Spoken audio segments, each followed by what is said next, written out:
Hi there, welcome along to another workout for you to row along to. It's week 4 and this is session 6. This is the end of the 4-week training plan. But it's not really the end, is it? Because you either start all over again or you find something else to do. But hopefully your 2K time trial went well and this is now just going to be a nice recovery next day row, okay? I'm quite a strong believer in trying to get back on the machine the day after just to try and flush stuff out of your muscles. So what we're going to do today is we're going to do a 30-minute row and we're going to alternate every 5 minutes between 18 strokes a minute and 20 strokes a minute. And pace is going to be, well, I'm going to go for 2K plus 18 for the 20 and 2K plus 20 for the 18 strokes a minute. Yeah, get it in the right way around. But you just sit down, do whatever you want to, depending on how you feel today. If you want to get to that 18 and 20, then do it. If you want to just back off a little bit, just so you can kind of just flush out, then do that as well. Okay, so the effort level wise, we're looking at 5. Speech, we're looking mostly constant. So this is a very, very simple, almost a nostalgic row to cap off the entire plan. Okay. I'll bore you more about that stuff while we're in the middle of the row, but let's get into a 4-minute warm-up first. So make sure and set the drag factor on your machine. I've got a video about that if you don't know about drag factor. Set the monitor to eye height so you don't have to look up or you don't have to look down. And set the foot straps so they cover either the bottom lace on your shoe, or if you're in socks like me, they let you hinge, pivot, whatever you want to call it, properly at the front without grabbing your toes. Okay. So a 4-minute warm-up, starting at 18, well, staying at 18 strokes a minute, starting in 3, 2, 1, go. As you can tell, it's the last session of the plan. I'm not even stopping when I fluff my lines, although when have I ever stopped when I fluff my lines? You're constantly having to put up with my errors and whatever. But again, I keep saying that basically the reason to have anybody else do row along training sessions is partly because there's enough professional people out there, like Shane and a bunch of other guys that are really serious. They have fun, but they're very professional. So there's not really much room out there for another one, but there is room for a buffoon. Oh yeah, that's me. I'll be your buffoon for today. Just someone like your buddy that you row along with side by side. I kind of do hope that's how all this stuff feels. That it's as though I'm on a machine sitting next to you, just keeping you company. You don't have to worry about impressing me. You don't have to worry about beating me. You don't even have to worry about laughing at my jokes. All you have to do is row. Okay, so in 10 seconds, let's take one of our feet out of the foot straps. So after this stroke coming up, take a foot out and then some single leg rowing.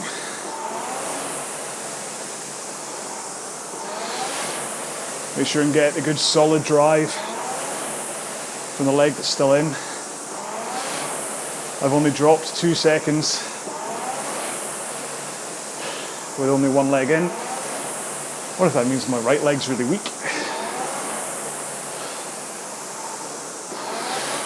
Actually, what it means, sorry, swap legs.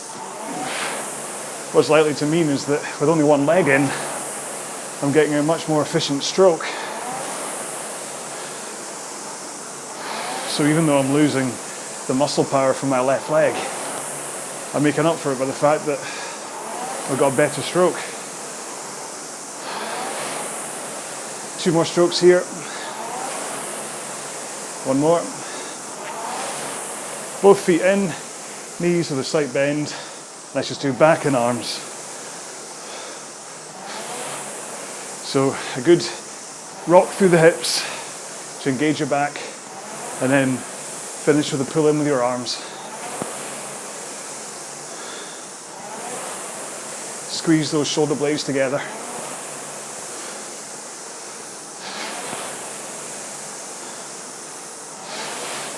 One more stroke. And let's do the reverse. Straight arms and just drive with the legs. Don't have to worry about going too far back. This is more about keeping that forward lean and trying to snap in to the catch at the front.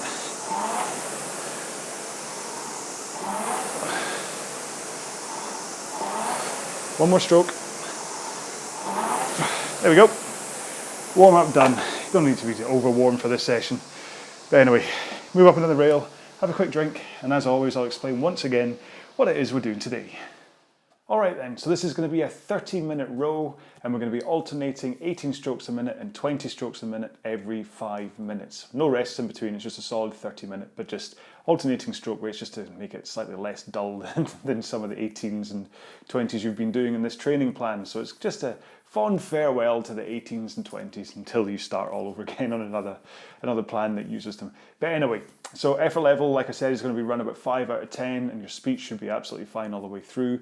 My pace guide is for the 18 strokes a minute, I'm going to do plus 20, and for the 20 strokes a minute, I'm going to do plus 18, but you don't have to hold that. If you're feeling a little bit rough after yesterday's time trial or session 5's time trial, then don't worry about it. Just use this as a flushing workout, okay? So if you're ready, I'm ready. So let's get on with it for the last session of the RowAlong training plan, okay? In 3, 2, 1, go. So starting off at 18 strokes a minute.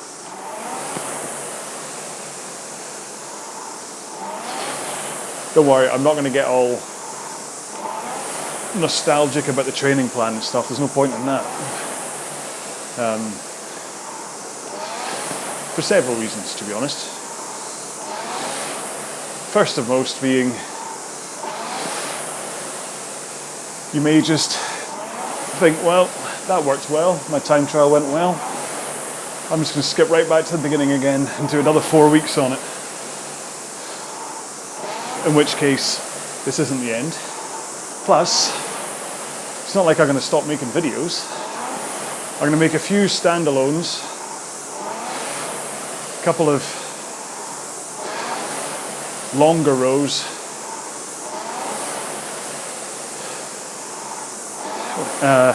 by starting off with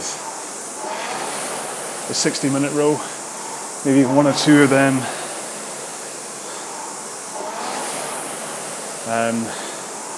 Then eventually I'll do that 90-minute row I've been promising for ages. This training plan's kind of put a little bit of a dent in that plan, so sorry to Crystal kept on asking about the 90 minutes, so sorry. It was either Crystal or Jocelyn. Anyway, so yeah, so I'm still going to be making videos, and then number 3, once all the, well, not all, once I've done a couple standalone ones, I'm then going to kick into the FM starter plan and start doing the same thing with that. So that's a 4-week plan with slightly different format, still based around a top, middle and bottom effort, but you'll notice it's a different design to the one that I kind of changed from the peak plan. The rests are a lot shorter for a start.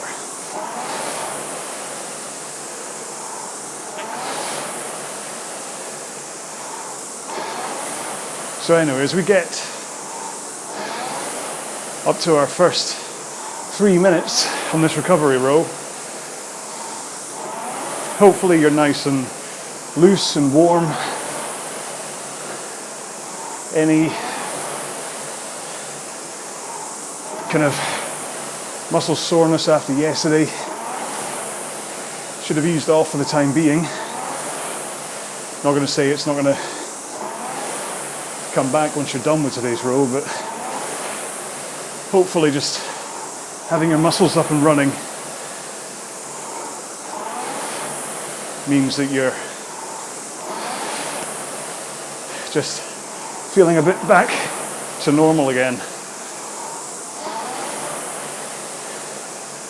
So what we'll do is we'll finish off this first 5 minutes at 18, and then as we transition into the 20, oh, there's my watch again.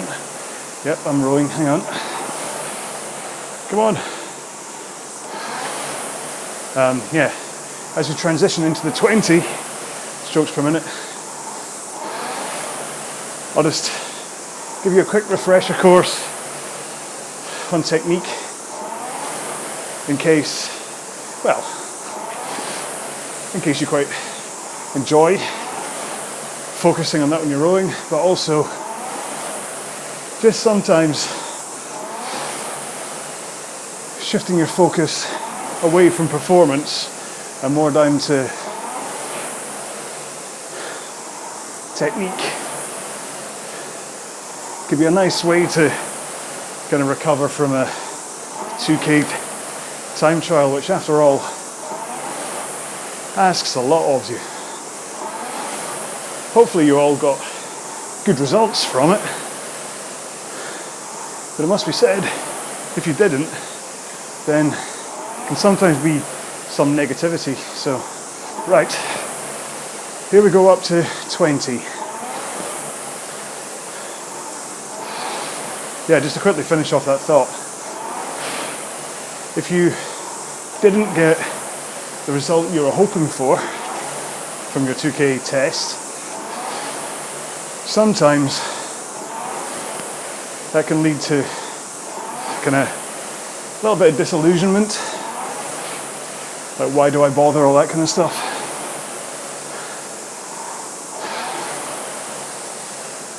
Hopefully, it lit a fire under you if you didn't do as well as you thought. And you'll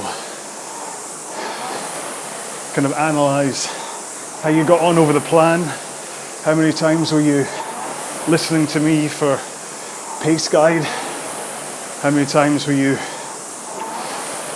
going too soft or too hard, or I don't know. And then maybe you either go back through the training plan again, or you find another one. Don't worry, if this one didn't work for you, I'm not going to be upset. There's not really a cookie cutter plan for everybody. These ones with the 2K pace guide are kind of as close as you can get to cookie cutter.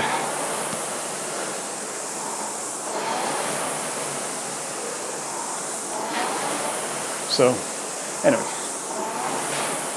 if you didn't do as well as you thought, don't be down.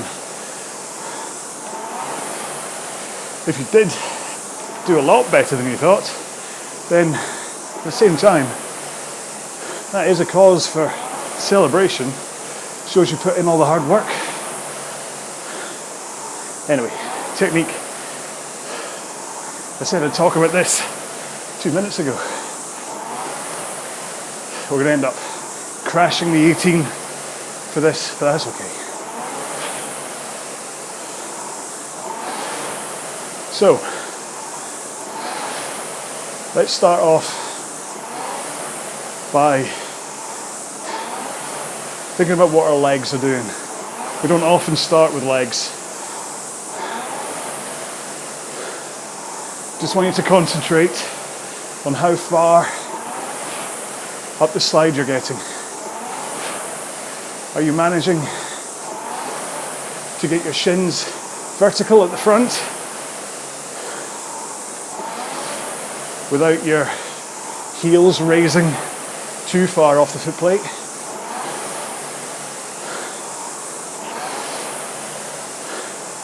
Remember, Ideally, you want to keep them, your heels that is, as close to the foot plate as possible, so that when you do your big drive here, they instantly connect to the foot plate, which removes the chances of a butt scoot and also makes sure the maximum amount of leg power is getting into the stroke. So even if you do have a slight heel raise, like I do, try to get those heels down as quick as possible.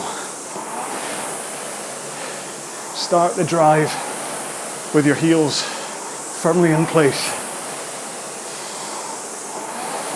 Like I say, it's like the beginning of a deadlift where you slam your heels into the ground and drive up. Your body position then changes. It's not like a rowing stroke, but that push with the legs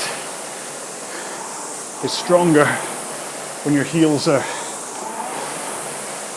either on the foot plate on the rowing stroke or firmly planted into the ground on a deadlift. So anyway, shins vertical, not past, but vertical at the front without heels coming too far off. Okay, 2 strokes. You go back down to 18. Now, there you go. That's 10 minutes done. Sometimes just alternating stroke rate just gives you 5-minute chunks to focus on instead of looking at this as a full half-hour row. Now, some people, they don't like thinking of a full half-hour row because it's not something that they do that often. Other people just really don't like the idea of such a low rate for half an hour, which again is a reason to swap 18 and 20. So you at least have a little bit of a variation of stroke rate. But like I've said many times, if you don't feel you're working at these low rates, then you're not putting in the effort you need to be while at these rates. I mean, 2k plus 20 at 18 strokes a minute. I mean, you're thinking, 2k plus 20, how soft is that? But with the low stroke rate, 2k plus 20 still takes a good old whack.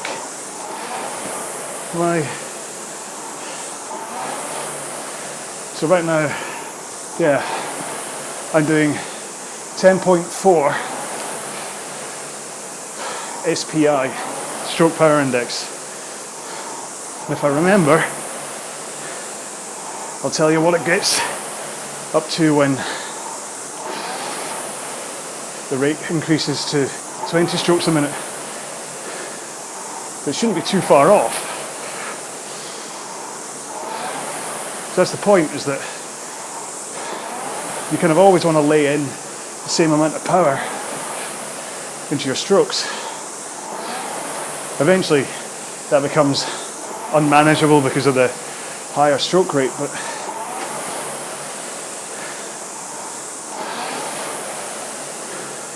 you should still feel that you have to put in a good whoomph to the stroke, and then it's the longer recovery after that stroke that makes it an easier pace to row at. So anyway, like I say, if you don't feel you're working at 18 or 20, take a look at the pace you're rowing at. And then, along with that, if you don't feel you can get the rhythm right at 18 or 20, then well, I'm hoping that watching me and rowing in time with me for how long the drive takes and then how long the recovery takes, hopefully that's giving you some kind of a groove to get into on these low rates. But remember, it's all a fluid continuation of motion. At no point do I stop. There'll be moments as I get to the front of the machine, as I go from front to back, where it can appear a momentary hiccup. But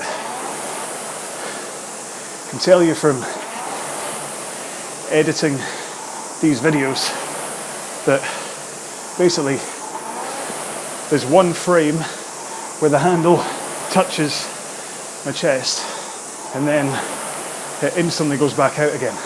Okay, 10 seconds, we're going to go back up to 20.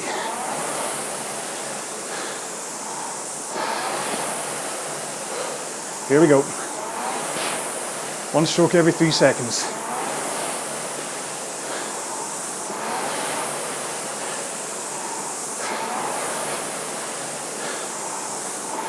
Right, what am I doing? Yeah, bang on 10 for SPI. So I'm going 2 seconds faster, but my stroke power index is the same. So it's just the stroke rate that's making me go faster.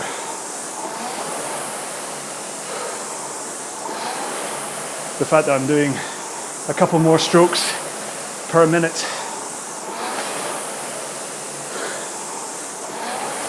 spread across the 2 minutes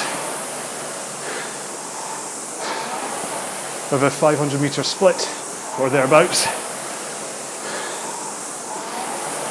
And those extra 4 strokes over the 2 minutes at the same power mean I'm going 2 to 3 seconds faster per 500 meters.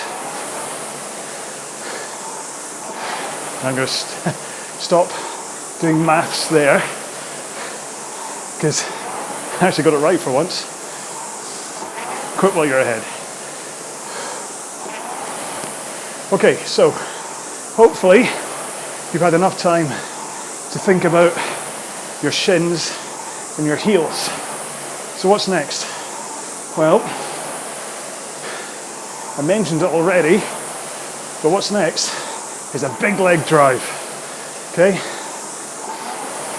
Press into the foot plates and push the machine away, which is a lot easier to visualize if you're in a dynamic rower, because you literally are pushing the machine away from you. But that's the point. Give a good drive. It's all about the legs.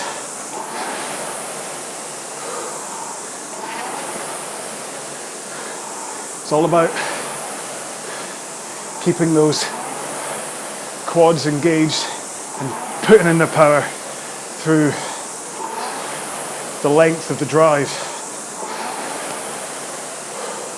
You should hear the flywheel accelerate on each stroke as you lay in the power into the machine. You really should hear a whoosh. If you just hear the same note, the same speed of the flywheel, then you're not getting that real acceleration at the front. And then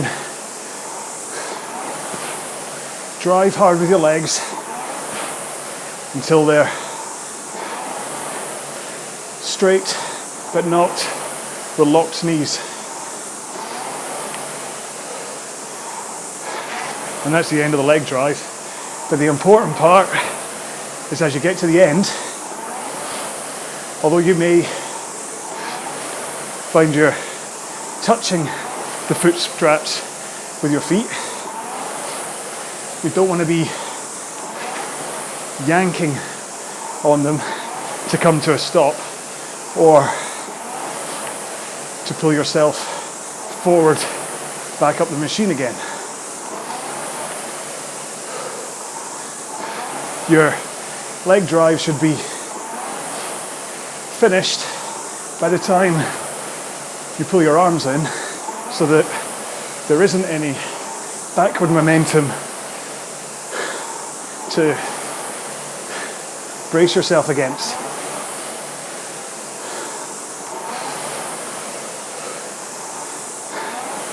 So anyway, that takes care of front to back. But then back to front is just a reverse. You just bend your knees and you'll come sliding to the front. Okay, 2 strokes, next stroke, and now we're down to 18 again.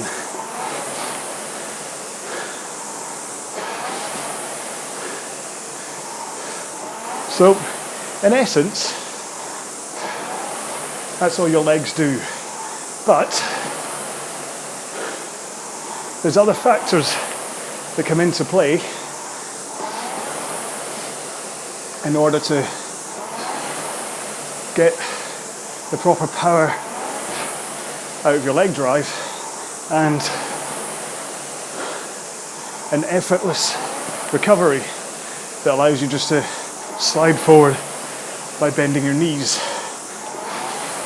So that's when we move on to the arms and the importance of them being straight and relaxed for the majority of the stroke. The only time your arms aren't straight is the transition from pulling in to pushing out. So the finish to the recovery is the only time your arms aren't straight and relaxed. And what that means is from the drive, straight relaxed arms lets the power from your legs travel up through a engaged core and then through your arms into your hands, nice relaxed hands that act like hooks over the handle, and that way the power from your legs gets through to the handle and into the flywheel.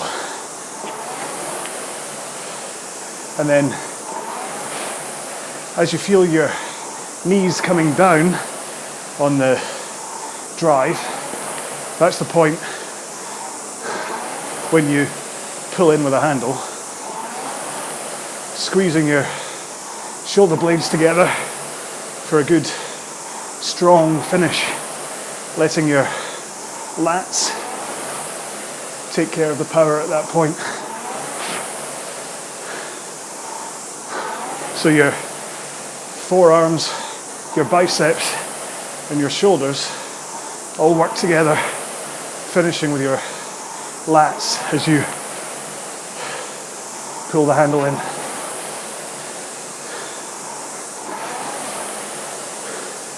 And then The recovery, you just push the handle out as fast as you brought it in,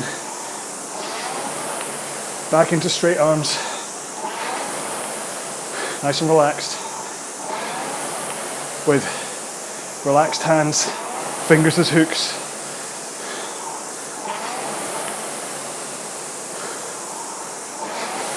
And the point of getting your arms straight as quickly as possible in recovery is that what it does is it sets off in motion the all-important hip rock. So if you think of being at the front of the machine, it's 1 o'clock, driving back to 11 o'clock with a swing through the hips just before your knees straighten. Then, in order to get back from the 11 o'clock to the 1 o'clock position, you do that by first putting the handle out in front of you to create the momentum for your hips to rock forwards and give you that forward lean.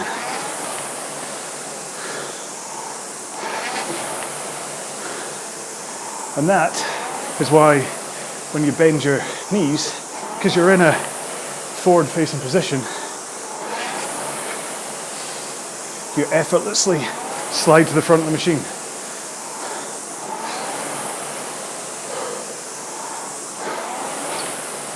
Right, here we go. So in 2 strokes, we'll go back up to our final 5 minutes at 20. So here we go.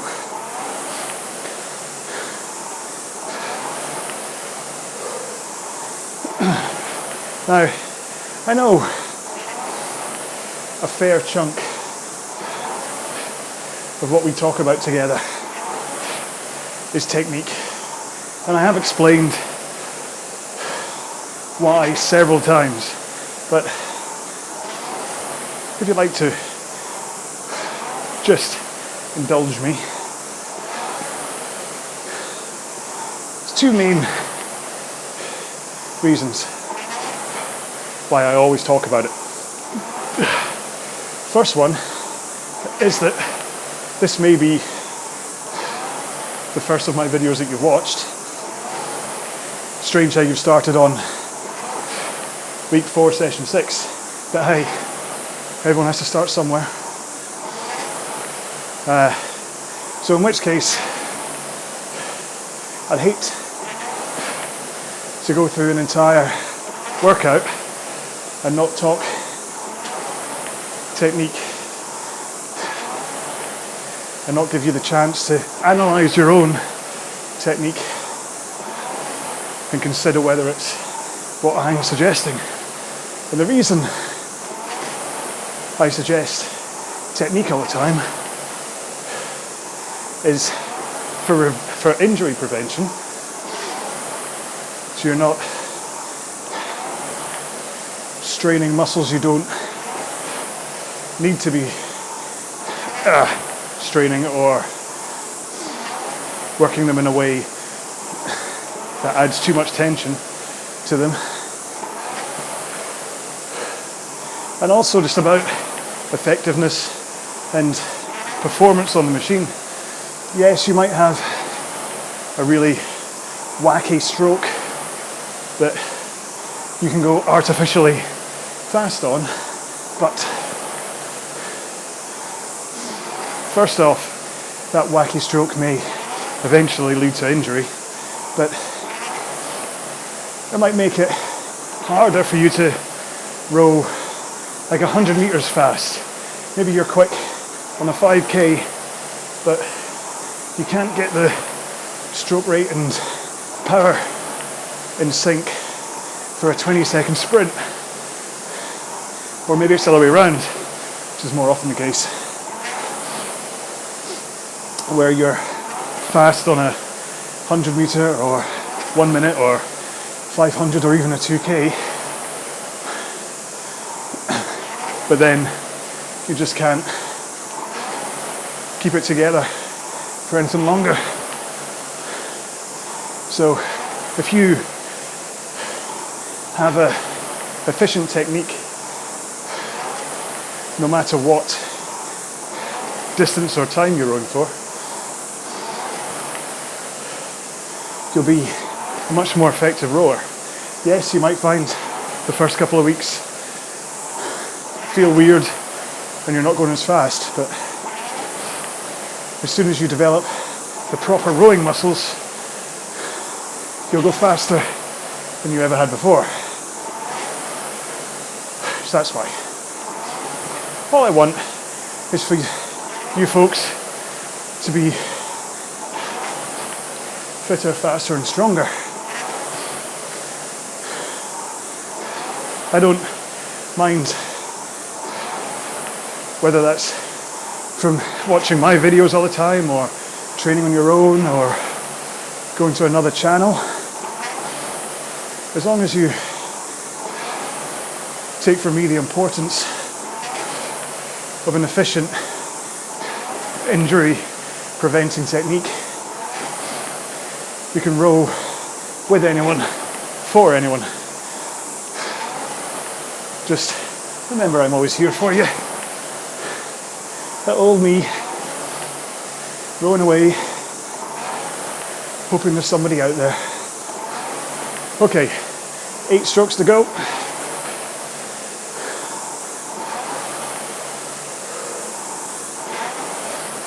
Good solid workout. Me pushing it at 18 and 20 for 18 and 20 seconds. Here we go, last stroke. Definitely made it. A good solid workout. So probably for me more than a recovery row as it was prescribed, but as being, rather than doing the proper 2K yesterday, I did the 12-minute row at not far off 2K. But what I meant was I wasn't destroyed for today's row. Anyway, hopefully you've had a quick drink. We can just bumble on into a 2-minute cool down just to get your heart rate a little bit closer. Just let you recover. Especially if you were a little bit sore after the 2K test. This is a good way to just flush yourself out. I want to say flush out the poisons in your muscles, but I know that's not right. I know they debunked lactic acid, but lactate is still a thing, isn't it? I don't know. I am not a sports scientist. I'm just a qualified Concept 2 rowing instructor with delusions of adequacy.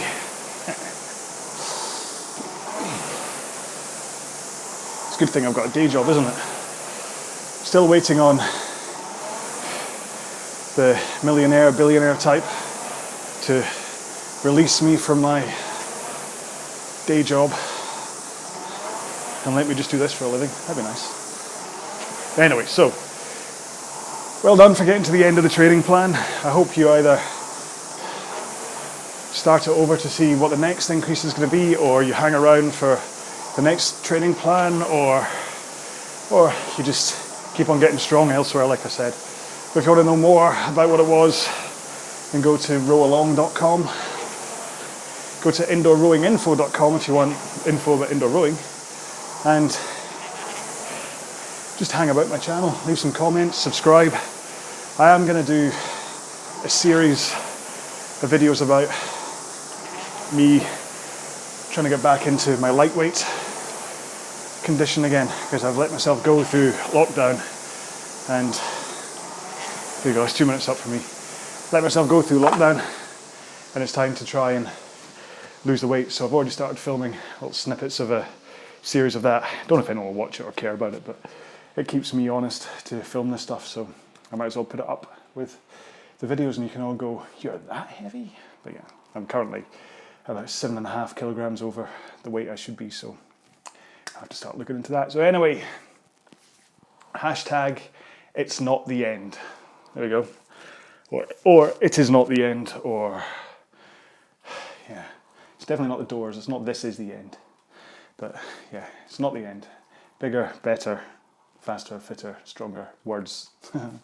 Number one. Anyway, okay. Thank you so much for being part of this 4-week 6-session plan, or the 5, or the 4, or the 3, or whatever. I mean, it's really helped me in my recovery, shoulder recovery and that kind of stuff. It's kept me motivated to keep on coming onto the machine every day, or day or two if I've hurt the shoulder again. So thanks for being part of this. It's kept me going, and I just hope it's worked for you and you've got stronger and you're going to continue to do my videos. But anyway, I hope you're well. Please stay safe and yeah, be well, and I'll see you in another video. Bye-bye.